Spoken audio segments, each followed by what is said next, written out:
Meditation കൊണ്ട് ജീവിതത്തിൽ അങ്ങേക്കുന്ന മാറ്റങ്ങൾ എന്തൊക്കെയാണ്? ഒന്നാമത്തെ മാറ്റം എൻ്റെ ട്രൂ ഐഡൻറ്റിറ്റി, എൻ്റെ ട്രൂ പൊട്ടൻഷ്യലിനെ എനിക്ക് മനസ്സിലാക്കാൻ പറ്റിയത് മെഡിറ്റേഷനിൽ. ഇപ്പോൾ ബൈബിളിൽ തന്നെ പറഞ്ഞിരിക്കുന്ന ദൈവം സ്നേഹമാണ്, ദൈവം ക്ഷമാശീലനാണ്, ദൈവം എല്ലാവരെയും കരുതുന്നവനാണ്, ഇങ്ങനെയൊക്കെയുള്ള കുറേ ആട്രിബ്യൂട്ട്സ് അതിനകത്ത് പറഞ്ഞിട്ടുണ്ട്. ചിലയിടത്ത് ആത്മാവിൻ്റെ ഫലങ്ങളെന്ന് പറഞ്ഞ് അതിനെ പറഞ്ഞിട്ടുണ്ട്. സോ ഈ കാര്യങ്ങളൊന്നും മാനുഷികതയിൽ നമുക്ക് എപ്പോഴും അതിൻ്റെ പൂർണ്ണതയിൽ എക്സിബിറ്റ് ചെയ്യാൻ പറ്റത്തില്ല. ഉപാധികളില്ലാതെ നിലനിൽക്കുന്ന ഒരു സന്തോഷവും ഒരു സംതൃപ്തിയും ഒരു ആനന്ദവും നമുക്ക് എപ്പോഴും ഉണ്ടാവും. ഈശ്വരന്റെ പാടെ പ്രാർത്ഥന കേൾക്കുന്നുള്ളത് ഭയങ്കര ചോദ്യമാണല്ലോ നമുക്ക്. മെഡിറ്റേഷൻ കൊണ്ട് ജീവിതത്തിൽ അങ്ങേക്കുന്ന മാറ്റങ്ങൾ എന്തൊക്കെയാണ്? ഒന്നാമത്തെ മാറ്റം എൻ്റെ ട്രൂ ഐഡൻറ്റിറ്റി, എൻ്റെ ട്രൂ പൊട്ടൻഷ്യലിനെ എനിക്ക് മനസ്സിലാക്കാൻ പറ്റിയത് മെഡിറ്റേഷനിലാണ്. രണ്ടാമത്തെ കാര്യം, ഞാൻ പെട്ടെന്ന് കാര്യങ്ങൾ പ്രതികരിക്കുന്ന ഒരു വ്യക്തിയായിരുന്നു. അതിൻ്റെ ഒരുപാട് ആഫ്റ്റർ എഫക്ട്സും എനിക്ക് വന്നിട്ടുണ്ടായിരുന്നു. അപ്പോൾ ശരിക്കും ഒരു സെൽഫ് നിയന്ത്രണം, എന്നെ തന്നെ ഒന്ന് നിയന്ത്രിക്കാനും കുറച്ചുകൂടെ ക്രിയേറ്റീവായിട്ട് കാര്യങ്ങളെ അവലോകനം ചെയ്യാനും അത്തരത്തിലുള്ളൊരു കപ്പാസിറ്റി ഉണ്ടാക്കിയെടുത്തത് ശരിക്കും മെഡിറ്റേഷനിലൂടെയാണ്. ഇനി ഞാൻ മറ്റുള്ളവരെ പഠിപ്പിക്കുന്ന കുറച്ച് കാര്യങ്ങൾ മെഡിറ്റേഷനകത്ത്. ഒന്നാമത്തെ കാര്യം എന്ന് പറയുന്നത്, ഈ മെഡിറ്റേഷൻ ചെയ്യുന്ന സമയത്ത് ഈ പ്രപഞ്ചത്തിനകത്ത് ഈശ്വരനെന്ന് നമ്മൾ വിശ്വസിക്കുന്ന, നമ്മൾ മനസ്സിലാക്കുന്ന ആ ഈശ്വരൻ്റെ ഒരു ഭാവം അല്ലെങ്കിൽ ഒരു ഭാഗം നമ്മുടെ ഉള്ളിലുണ്ട്. ആ ട്രൂ പൊട്ടൻഷ്യലിനെ, അതിൻ്റെ ആട്രിബ്യൂട്ട്സിനെ, അതിൻ്റെ പ്രിവിലേജസിനെ, അതിൻ്റെ അതോറിറ്റീസിനെ മനസ്സിലാക്കി അതിനെ പ്രതിഫലിപ്പിക്കാനായിട്ട് മെഡിറ്റേഷനിലൂടെ മാത്രമേ പറ്റത്തുള്ളൂ. ഇപ്പോൾ ബൈബിളിൽ തന്നെ പറഞ്ഞിരിക്കുന്ന ദൈവം സ്നേഹമാണ്, ദൈവം ക്ഷമാശീലനാണ്, ദൈവം എല്ലാവരെയും കരുതുന്നവനാണ്, ഇങ്ങനെയൊക്കെയുള്ള കുറേ ആട്രിബ്യൂട്ട്സ് അതിനകത്ത് പറഞ്ഞിട്ടുണ്ട്. ചിലയിടത്ത് ആത്മാവിൻ്റെ ഫലങ്ങളെന്ന് പറഞ്ഞ് അതിനെ പറഞ്ഞിട്ടുണ്ട്. സോ ഈ കാര്യങ്ങളൊന്നും മാനുഷികതയിൽ നമുക്ക് എപ്പോഴും അതിൻ്റെ പൂർണ്ണതയിൽ എക്സിബിറ്റ് ചെയ്യാൻ പറ്റത്തില്ല. പക്ഷേ ഈ കാര്യങ്ങളെ നമുക്ക് പ്രാക്ടീസ് ചെയ്യാനായിട്ട് ഇതെല്ലാം ദൈവിക ഭാവങ്ങളാണ്, ഇതെല്ലാം ദൈവിക മൂലകങ്ങളാണെന്നും അത് നമ്മിൽ ഉരുവായി വരുവാൻ തക്കവണ്ണം ഈ മെഡിറ്റേഷൻ നമ്മളൊരുപാട് സഹായിക്കുന്നുണ്ട്.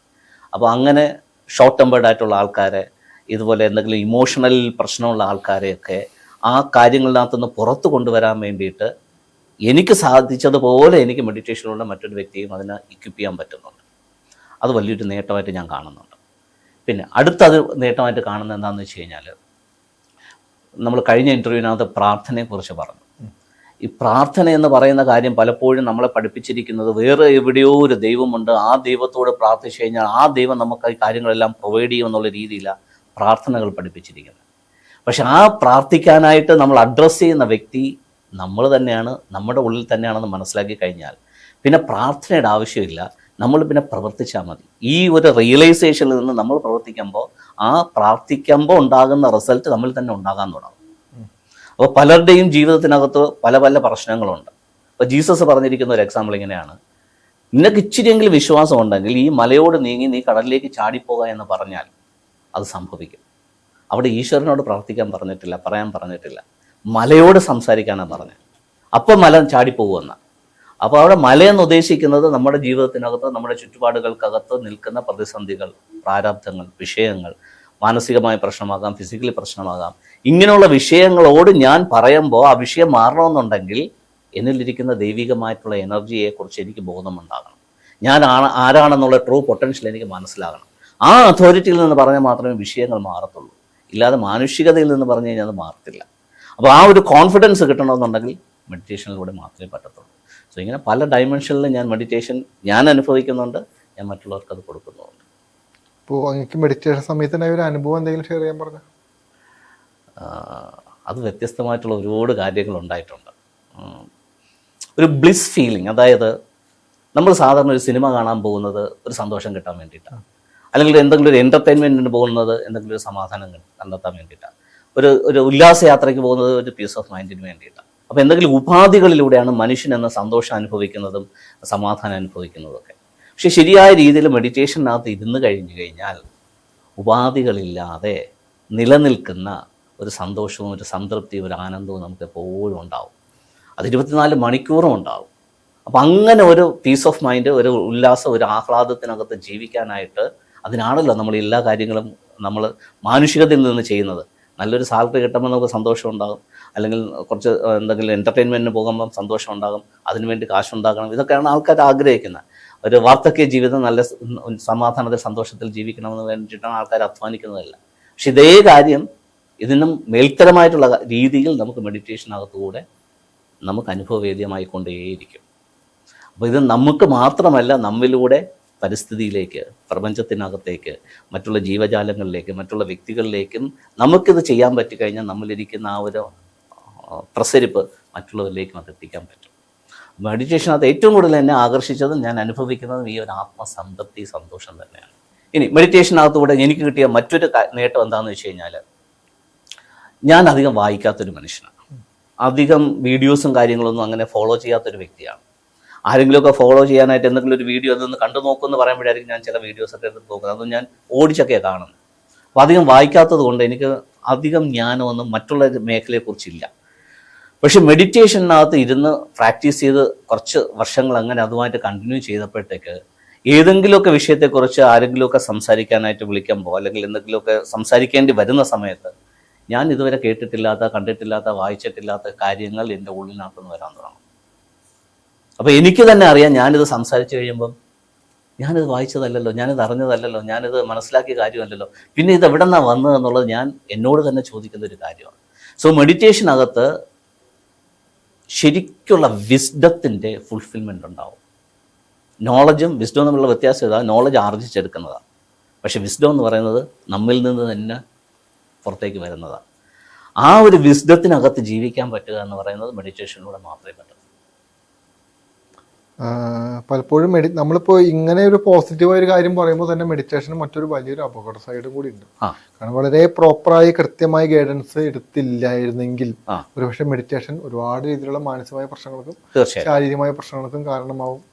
നമ്മൾ ഇതിന്റെ കൂടെ പറഞ്ഞു വെക്കേണ്ടതുണ്ട്. കാരണം ആളുകൾ ഇപ്പോഴും യൂട്യൂബൊക്കെ നോക്കി ഇന്ന് ജീവിക്കുന്ന കാലഘട്ടം. കാരണം ഇപ്പോൾ ഒരുപാട് കേസുകളാണെങ്കിലും ഇപ്പം എനിക്കാണെങ്കിലും എൻ്റെ കൺസൾട്ടേഷൻ വരുമ്പോഴും നമുക്ക് അറിയാൻ പറ്റും. കാരണം 10, 20, 22 ദിവസത്തെ പല മെഡിറ്റേഷൻ ചെയ്ത് കുണ്ടലിനി ഉണർന്നു, ബോധോദയം ഒന്നൊക്കെ പറഞ്ഞ അപകടം വേറെ ഒന്നുമില്ല. അപ്പൊ ഇത് അങ്ങനെ ഉണരുന്നൊരു സാധനമല്ല എന്നും, നമ്മുടെ ഇതെല്ലാം ബോധത്തിന്റെ പരിണാമം. ഈ ബോധത്തിലൂടെ നമുക്ക് ആനന്ദം കിട്ടുക എന്നുള്ളതാണ് പലപ്പോഴും ഇതിന്റെ ഒരു ബേസിക്. ആനന്ദമാണ് ഈ പറയുന്ന പ്രാർത്ഥനയും, ആനന്ദമാണ് ഈശ്വരനെന്നും, ആനന്ദമാണ് ആനന്ദത്തിന് വേണ്ടിയിട്ടാണ് ഈ പറഞ്ഞ മെഡിറ്റേഷൻ എന്നും നമ്മൾ എന്ന് വിചാരിക്കുന്നു. പല ആളുകളും ഈ പറയുന്ന നേരത്തെ ഞാൻ പറഞ്ഞ അത്ഭുതങ്ങൾ ഊറിയാണ് ജീവിക്കുന്നത്. അത്ഭുതങ്ങളും അതീന്ദ്രിയമായ കാര്യങ്ങളും ഇതൊക്കെ ജീവിക്കുന്നത്. പക്ഷെ ഇതൊന്നും നമ്മൾ ഒരു പക്ഷേ സമാധാനത്തിലോട്ട് എല്ലാം കൊണ്ട് എത്തിക്കണമെന്ന് ഈ വഴിയിലൂടെ പോയ ആളുകൾക്ക് കൃത്യമായിട്ട് നന്നായിട്ട് അറിയാൻ പറ്റും. കാരണം ഇതെല്ലാം നമ്മുടെ സമാധാനത്തിനെ എല്ലാം നശിപ്പിച്ച് കളയുന്ന ഒന്നാണെന്ന്. പലപ്പോഴും ഈശ്വരനെ തേടിയുള്ള യാത്രകൾ നമ്മൾ ഇന്ന് കാണുന്നതിൽ ഒരുപാട് മനുഷ്യർ, എല്ലാ മതങ്ങളിൽപ്പെട്ട ആളുകളും യഥാർത്ഥ ഈശ്വരൻ ആരാണെന്ന് തേടി നടക്കുന്ന ആളുകൾക്ക് കൊടുക്കാൻ പറ്റുന്ന 100% ഉറപ്പായ ഒരു ഉത്തരങ്ങളിൽ ഒന്നാണ് മെഡിറ്റേഷൻ. പ്രാർത്ഥന പോലും ഞാൻ സജസ്റ്റ് ചെയ്യില്ല. പ്രാർത്ഥിച്ച് വായിൽ വെള്ളം പറ്റുമെന്നല്ലാതെ എനിക്ക് തോന്നുന്നില്ല. കാരണം ആ പ്രാർത്ഥനകളിലെല്ലാം ഓരോ പ്രാർത്ഥനകൾക്കും ഓരോ കാരണങ്ങളുണ്ടെന്ന് പറയുന്നത് പല പ്രാർത്ഥനകളും ഈശ്വരനുമായിട്ടൊന്നും ഒരു ബന്ധമില്ലാത്ത പ്രാർത്ഥനയാണ്. ഈ പലപ്പോഴും പല ആളുകളും നമ്മുടെ അടുത്ത് പറഞ്ഞു തരും, ഞാൻ ഇത്രയും നാൾ പ്രാർത്ഥിച്ചിട്ട് എൻ്റെ പ്രാർത്ഥന കേട്ടില്ല, ഞാൻ ഇത്രയും നാൾ പ്രാർത്ഥിച്ചിട്ട് എൻ്റെ ദുഃഖങ്ങൾ മാറിയില്ല, ഇത്രയും നാൾ പ്രാർത്ഥിച്ചിട്ട് എൻ്റെ കടം മാറിയില്ല. ഇതും ഈശ്വരനായിട്ട് ഒരു ബന്ധമില്ല എന്ന് ഇവരെന്ന് മനസ്സിലാക്കും എന്നുള്ളതാണ് പ്രശ്നം. ശരിയല്ലേ? കാരണം ഇത് പ്രൊവൈഡ് ചെയ്യാൻ പറ്റൂല. അതല്ല അവിടെ നിന്ന് കിട്ടുന്ന അവിടെ ഈശ്വരനിൽ നിന്ന് നമുക്കൊരു ബ്ലെസ്സിങ് ഉണ്ടാവുക എന്ന് പറയുന്നതേ നമ്മുടെ ആനന്ദമാണ്, അല്ലേ? സന്തോഷമൊന്നും പറയാൻ പറ്റൂല. ആനന്ദത്തിന്റെ അപ്പുറത്തോടെ തന്നെ ഒരു വേട് നമുക്കൊരു പക്ഷെ പറയാൻ പറ്റൂല. അതിന്റെ അനുഭൂതി, ആ ആനന്ദത്തിലൂടെ എല്ലാത്തിന്റെയും നമ്മുടെ ലൈഫിൽ എല്ലാ കാര്യങ്ങളെയും കണക്ട് ചെയ്ത് പോകുക എന്നുള്ള പറയുന്നതാണ് വളരെ കറക്റ്റായിട്ട് ഒരു കാര്യം. അപ്പൊ ഞാൻ പറഞ്ഞിരുന്നത് പറഞ്ഞാൽ ഈ ഒരുപാട് മനുഷ്യരും ഈ ഈശ്വരൻ എന്ന് പറയുന്ന ഒരു കൺസെപ്റ്റിനെ വളരെ തെറ്റായാണ് ധരിച്ചു വെച്ചിരിക്കുന്നത് എൻ്റെ ആവശ്യങ്ങൾക്ക് വേണ്ടി. അതായത് ഒരു അമ്പലത്തിൽ വരുന്ന എല്ലാവരും ആഗ്രഹിക്കുന്നത് ഒരേ കാര്യങ്ങളാണ്. അതെ, പണം വേണം, നല്ല ഭാര്യനെ വേണം, നല്ല ഭർത്താവിനെ വേണം, മക്കൾക്ക് ജോലി കിട്ടണം, അവരുടെ കടബാധ്യതകൾ മാറണം.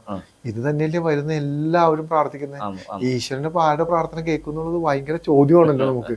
കാരണം യോഗ്യതയുള്ളവൻ, അല്ലെങ്കിൽ അതിനു വേണ്ടി കഷ്ടപ്പെടുന്ന ആരാണോ അവർക്കത് ലഭിക്കും. ഈശ്വരൻ അതിനെ തടയുന്നുമില്ല, ഈശ്വരൻ അത് കൊടുക്കുന്നുമില്ല. കഷ്ടപ്പെടുന്നവന്റെ റിസൾട്ട് എന്ന് പറയുന്നത് വിജയമാണ്, അല്ലെങ്കിൽ സന്തോഷമാണ്. അത് അവന് എപ്പോഴെങ്കിലും ഒരിക്കലും കിട്ടും. ചിലപ്പോൾ ഒരു പരാജയം സംഭവിച്ചാലും ഒന്ന് വീണു പോയാലും അവിടെ നിന്ന് എഴുന്നേൽക്കാനുള്ള ഒരു ശക്തിയാണ് ഈശ്വരൻ എന്ന് വിശ്വസിക്കുന്ന ഒരാളാണ് ഞാൻ. തീർച്ചയായിട്ടും അതിന്റെ അപ്പുറത്തോട്ടൊരു ശക്തിയൊന്നും ഇല്ല. അതായത് ഇത് നീ പിടിച്ചോ, നിന്റെ കടമല്ലേ, ഒരു കോടി രൂപ കയ്യിൽ വെച്ചോ എന്ന് പറഞ്ഞ് ഈശ്വരൻ അങ്ങനെ ഒരു ഈശ്വരന്റെ ചൈതന്യം അങ്ങനെ ചെയ്യില്ല എന്നാണ് ഞാൻ വിചാരിക്കുന്നത്. ഒരിക്കലും ചെയ്യത്തില്ല. കാരണം പലപ്പോഴും ഒരുപാട് ആൾക്കാർ ഇപ്പോ ഒരു അച്ഛനായി ഇരുന്ന സമയത്ത് തന്നെ ഒരുപാട് ആളുകൾ ഉണ്ട് ഈ ദുഃഖങ്ങളും ദുരിതങ്ങളും വന്ന് പറഞ്ഞു വരില്ല. അപ്പൊ അവരോടൊക്കെ ഇങ്ങനെ തന്നെയാണ് പറയാറ്. അല്ല, ആ സമയത്തൊന്നും മെഡിറ്റേഷൻ ഞാൻ അധികം പ്രാക്ടീസ് ചെയ്യുന്ന ഒരു വ്യക്തിയൊന്നും അല്ലായിരുന്നില്ല.